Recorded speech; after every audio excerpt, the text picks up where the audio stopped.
Hola, espero que se encuentren muy bien. En este video voy a continuar analizando Apocalipsis 11 a partir del versículo 4. Prepárense, porque veremos una profecía que 2000 años atrás predijo el destino de una nación.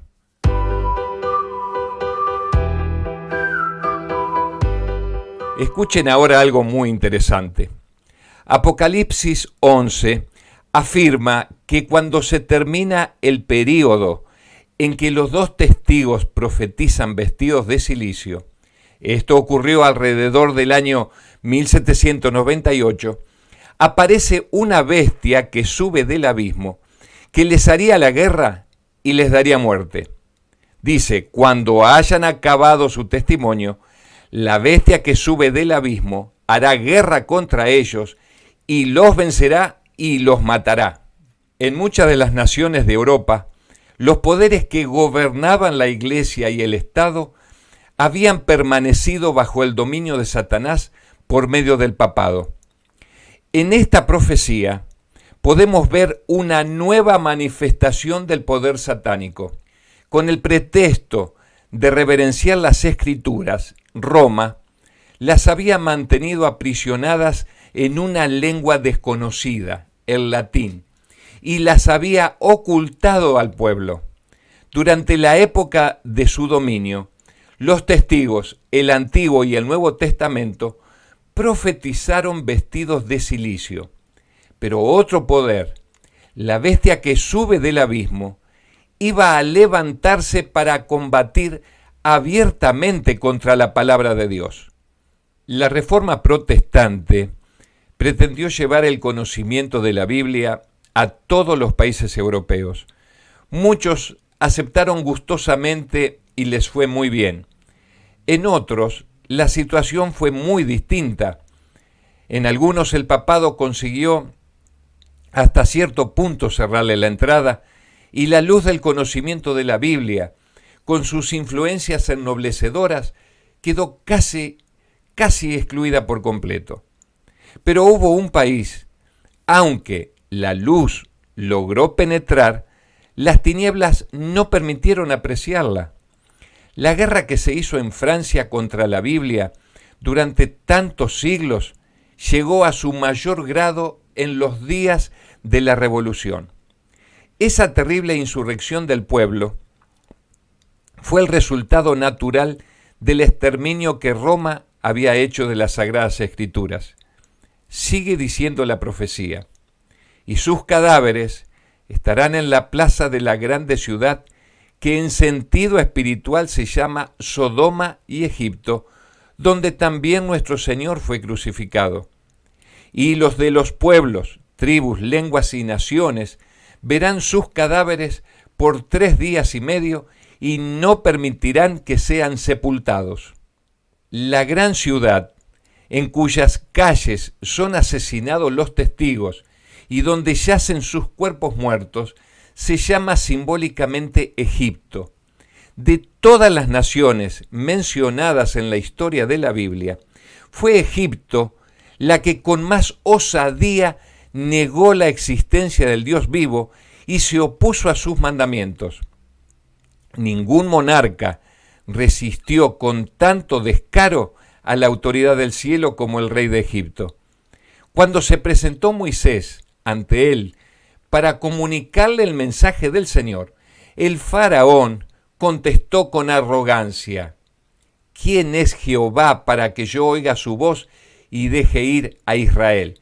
Yo no conozco a Jehová, ni tampoco dejaré ir a Israel. Esto es ateísmo, y la nación representada por Egipto iba a oponerse de un modo parecido a la voluntad del Dios vivo y dar pruebas del mismo espíritu de incredulidad y desconfianza. La gran ciudad es también comparada simbólicamente con Sodoma. La corrupción de Sodoma, al quebrantar la ley de Dios, fue puesta de manifiesto especialmente con la inmoralidad. Y este pecado iba a ser también rasgo característico de la nación que cumpliría lo que estaba predicho en el versículo del Apocalipsis. En conformidad con lo que dice el profeta, se iba a ver en aquel tiempo, poco antes de 1798, que un poder de origen y carácter satánicos se levantaría para hacer guerra a la Biblia. Sí, en esa tierra, en donde se perseguiría hasta la muerte a esos testigos de Dios, se manifestarían el ateísmo del faraón y la inmoralidad de Sodoma. Esta profecía se cumplió de un modo muy preciso y sorprendente en la historia de Francia.